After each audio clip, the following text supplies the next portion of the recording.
Welcome to the Council of Better Business Bureau's podcast, Better Business, Better Series, where we will explore top-of-mind topics with business and industry leaders to understand the leading trends and innovations that continue to push the envelope in today's marketplace.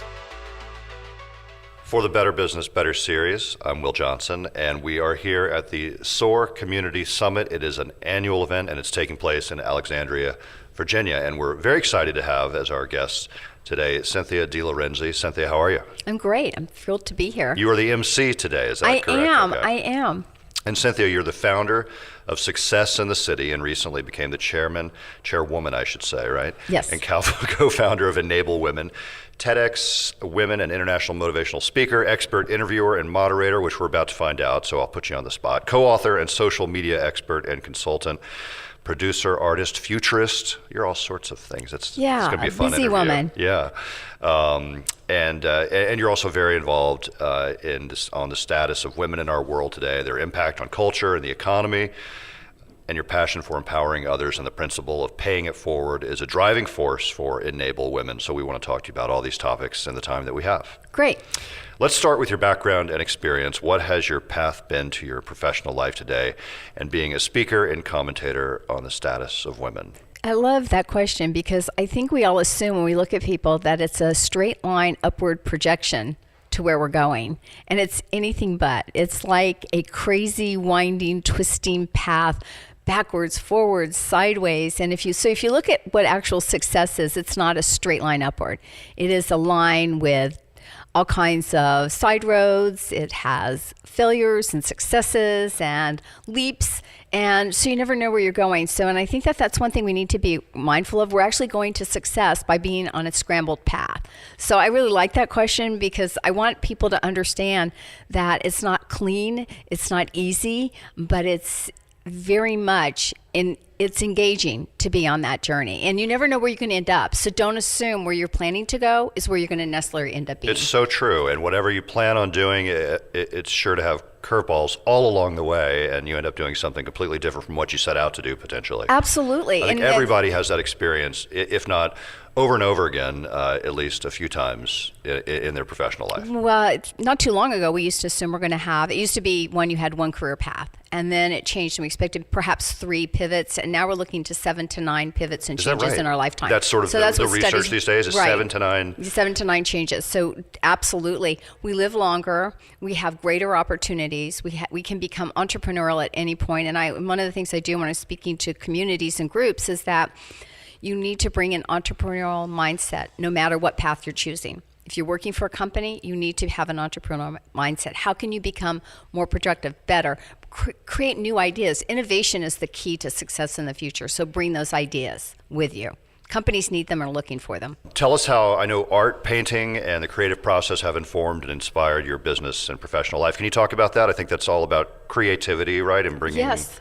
And I think you need it now more than ever because there's so many things coming to the forefront of what we're seeing happen in terms of innovation of science, technology. I mean, that's why we're talking about, if you look at it, the term used to be STEM, which is science, technology, engineering, math. Right. Now we say STEAM, science, technology, engineering, arts, and math. I've heard my nieces and nephews speak of this. And it's really important because you need to be able to be creative in how you look at things.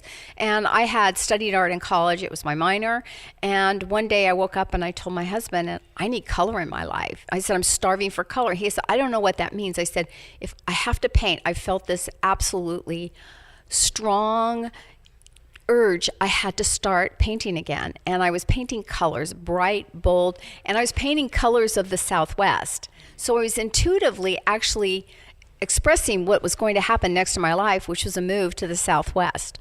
So it's really important that you kind of start paying attention. I think you should be going to art museums. I think you should be reading art magazines. I think gets a part of your brain thinking, which ignites curiosity and creativity, which is another thing you need to bring to business. So everybody, we cannot lose the arts in education today. It's more important than ever. Yeah, it really is. I had a lot of schooling and actually went to college and majored in art, and I'm waiting for that moment to happen for me. I don't know why I'm waiting for it. I need to make it happen. You need to make it happen. I'm just waiting. I keep thinking I need to paint. I need to do these things, and maybe that's actually a good phrase to say because it's wrong. Yeah. I shouldn't be waiting. No, you shouldn't. You absolutely do need to paint a brush. I mean, if you go in my home now, I have a house with huge walls and huge paintings. And people always go, how's somebody so tiny paint such big paintings? But that's what I need to express myself. And what I find is that I'll see an image or something or a picture or a photograph I took and I go, I have to express that in a different way. And it's really made my life more centered in a way. So if you do it, just do it. It's not about that somebody's got to buy your work. Right, waiting so you around. have to express your work. Just Stop do waiting. it. Yeah. Tell us how you started working with women in the workplace and realized this was an important space for you to focus your efforts. You know, I was really working in the tech industry. I actually moved to Washington, D.C. in 2002 to take over my brother's IT company. It was an ISP, an internet service provider company, really cutting edge new technology. It was really an exciting time. It was one of those typical brainiacs who started a business once we had open access to the internet to bring this resource. So it was an exciting time. But I discovered that being new to Washington, D.C., I needed a community of friends. And I was from Dallas, Texas. I had a lot of women, successful friends. Women in Texas are very different. They're strong, they're outspoken, they're innovative. And they wear big hats. And they wear big hats and have big hair. Yeah. Not all, but I really needed a network of women, and I met women here, but I did not have any who were my friends. It wasn't really the culture here to say, hey, let's go get some coffee. So, I mean, not that you couldn't. And so we had a one-time event to say goodbye to Sex in the City. It was a joke. It was no intention. You know, I didn't even really watch the show. And it was such a success. And what it told me is that women were really looking to form those connections with other women who were on a similar path to entrepreneurship, to leadership, and really need to have that resource base because we connect differently than men do.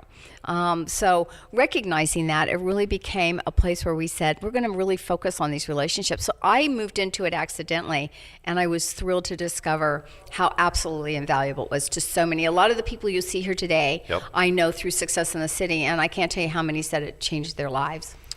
And so Success in the City, tell us a little bit about that now for you. Well, now we have a little bit of a change. I now live in Las Cruces, New Mexico, and it's a very different culture. Okay. And, it was really driven for the D.C. environment. Okay. So we're doing a little bit of shift. We're focusing back on tech. We're trying to bring resources and technology to women. Mm-hmm. So we're doing a little bit of a pivot and a restart. I have a partner now. I have two partners in Austin, Texas, which is now one of the hot tech hubs. Yeah, sure. So we're working together to do a little bit of a pivot, to bring some new great technologies to women, to help them build community and use online services and products to do it. So that's what we're looking at right now. We haven't formally announced everything we're doing, but it's kind of fun. I'm enjoying it. That's really exciting, Yeah.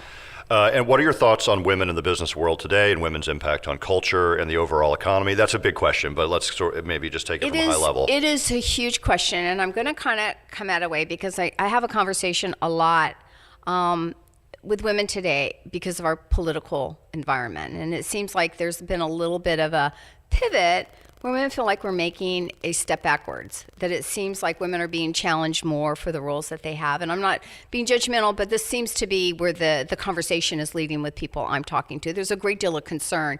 Our rights are maybe being eroded a bit, and women really feel like this is a step back for them. And we certainly hear about women in the tech industry and challenges there as well. There are huge challenges. Women feel very much oppressed in some ways. I'm not saying all women, a lot of women have that great confidence, but it is a concern. And I tell women that sometimes when we see something that seems like it is so off the rail for where we want to be, it is actually a huge opportunity to take another leap. And I think what's going to follow this period of time is that a lot of women who maybe have said, I'm comfortable with the status quo, are going to become outspoken. I think we're going to see more women taking positions in the political world than ever before, taking over and challenging the status quo for leadership in tech companies. We're going to move.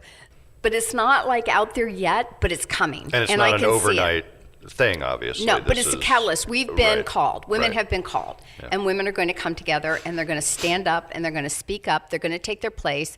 And every time we see all the things that are happening right now, we have to really step back and say, why is it happening? There's a universal message in everything that happens. And I think what's happening is it's almost like we've taken, the pendulum has swung really back. But what's going to happen, it will swing again the other way. But women, we really need women's voices and their thoughts and their ideas and their innovation and their experience and their expertise today in the world from every sector, whether it's technology or entrepreneurship, or if it's politics, wherever it is, we need women there. We need their voices. They bring a sense of stability. And so I think it's going to be a gift in the long run, but sometimes it has to be very uncomfortable for a while before that comes to fruition. I think that's what we're going to see, and I think it's going to be great. What is your advice for any women of any age who wants to make an impact in the workplace and meet the unique challenges that women face in business? So that mindset, I would imagine, is an important one. And then a lot of what you were just speaking about as well. Well, one, network. Absolutely get out and meet other people. I know a lot There's of just nothing that takes the place of that. There's nothing does. Yeah. It's these relationships are a bank account for you. Yeah. You have to have those for a lifetime. One, you'll have resources to bounce ideas off other people. You need that. You need to be able to share your challenges and see what other people have done to manage those. Number 3, read a lot. Take those innovative ideas. Number 4, be prepared to lose and change careers a lot. Everything you do builds your resume.